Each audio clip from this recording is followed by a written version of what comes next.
ৰাতি হোৱাৰ লগে লগে যেতিয়া আপুনি আপোনাৰ ঘৰৰ লাইটকেইটা অন কৰে কিছু সময় পাছতে লাইটবোৰৰ আশে-পাশে আহি পোকবোৰ জমা হৈ যায় তেতিয়া আপোনাৰ বহুত খং উঠে চাগে আৰু পোকবোৰক মাৰিবলৈ বা হিহঁতৰ পৰা বাচিবলৈ আপুনি বিভিন্ন দেশী যোগাৰ লগাই চাগে কিন্তু আপুনি কেতিয়াবা এইটো জানিবলৈ চেষ্টা কৰিছেনে পোকবোৰে লাইটৰ ফালে আকৰ্ষণ কিয় হয় লাইটৰ পৰা হিহঁতে কিবা শক্তি পায় নে আন কিবা ৰহস্য আছে আসল ৰহস্যটো গম পালে পোকবোৰৰ ওপৰত খং কৰা পৰিৱৰ্তে হিহঁতলে বেয়া লাগিব আপোনাৰ নমস্কাৰ বিজ্ঞান চেনেলৰ এটা নতুন ভিডিঅ'লে স্বাগতম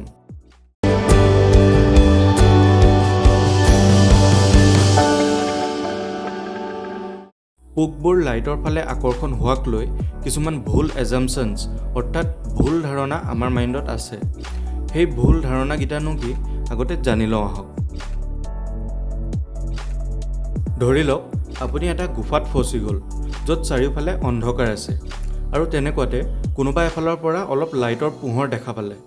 তেতিয়া সেই গুফাটোৰ পৰা ওলাবলৈ আপুনি সেই লাইটৰ পোহৰটো ফ'ল' কৰিব ঠিক তেনেদৰে পোকবোৰে আৰ্টিফিচিয়েল লাইটবোৰক সূৰ্য বা চন্দ্ৰ বুলি ভাবি লয় আৰু সেইফালে উৰা মাৰে এইটো এটা সম্পূৰ্ণ ভুল ধাৰণা হয় কাৰণ আপুনি কেতিয়াবা পোকবোৰক সূৰ্য বা চন্দ্ৰটোৰ ফালে উৰি গৈ থকা দেখিছে জানো যেনেদৰে আমি মানুহবোৰ ৱাৰ্ম ব্লাডেড হয় মানে আমাৰ শৰীৰটোৱে নিজে নিজে হিট জেনেৰেট কৰিব পাৰে আৰু সেইকাৰণে আমি ঠাণ্ডা জেগাটো ছাৰ্ভাইভ কৰিব পাৰোঁ কিন্তু পোকবোৰ কোল্ড ব্লাডেড হয় সিহঁতৰ শৰীৰটোৱে নিজে নিজে হিট জেনেৰেট কৰিব নোৱাৰে সেইকাৰণে কিছুমানে ভাবে লাইটৰ পৰা ওলোৱা হিট অৰ্থাৎ গৰম তাপটো ল'বলৈ পোকবোৰে লাইটৰ আশে-পাশে উৰে এইটো সম্পূৰ্ণ ভুল ধাৰণা হয় ঠিক আছে মানি লৈছোঁ আগৰ দিনৰ সেই 100 পাৱাৰৰ বাল্বকেইটাই বহুত বেছি হিট প্ৰডিউচ কৰে কিন্তু আজিৰ দিনৰ LED বাল্বকেইটাই হিট প্ৰডিউচ নকৰে তেতিয়া LED বাল্ববোৰৰ আশে-পাশে পোকবোৰ উৰিব নালাগিছিলে তেতিয়াহ'লে আসল ৰহস্যটো কি এইটো জানিবলৈ সাইণ্টিষ্টসকলে বেলেগ বেলেগ আৰ্টিফিচিয়েল লাইট ল'লে আৰু তাৰ আশে-পাশে স্লো মোশ্যন কেমেৰা লগাই দিলে যেতিয়া সাইণ্টিষ্টসকলে সেই কেমেৰাবোৰৰ ফুটেজ চালে তেওঁলোকে গম পালে যেতিয়া পোকবোৰে লাইটৰ ফালে উৰি গৈ থাকে তেতিয়া সিহঁতে লাইটটোৰ ফালে নাচায়েই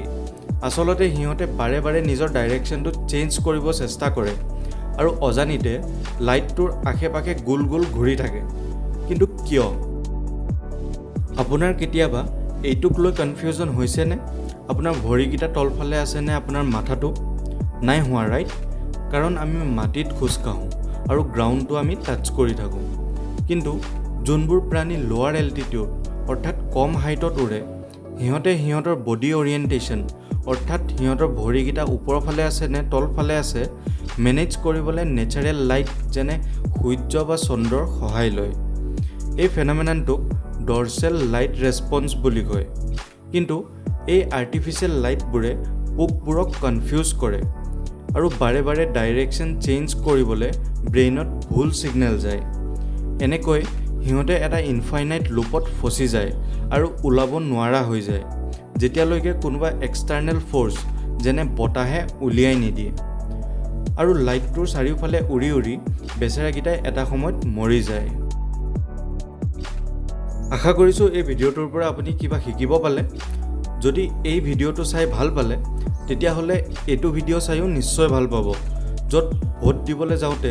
আঙুলিত লগাই দিয়া চিয়াহীটো কিয় লগোৱা হয় কোনে বনাইছিলে আৰু মুচিব কিয় নোৱাৰি এই সকলোবোৰ বুজাবলৈ চেষ্টা কৰিছোঁ এনেকুৱা ভিডিঅ' চাই থাকিবলৈ আমাৰ চেনেলটো ছাবস্ক্ৰাইব কৰি দিব লগ পাম এটা নতুন ভিডিঅ'ৰ সৈতে আজিলৈ ধন্যবাদ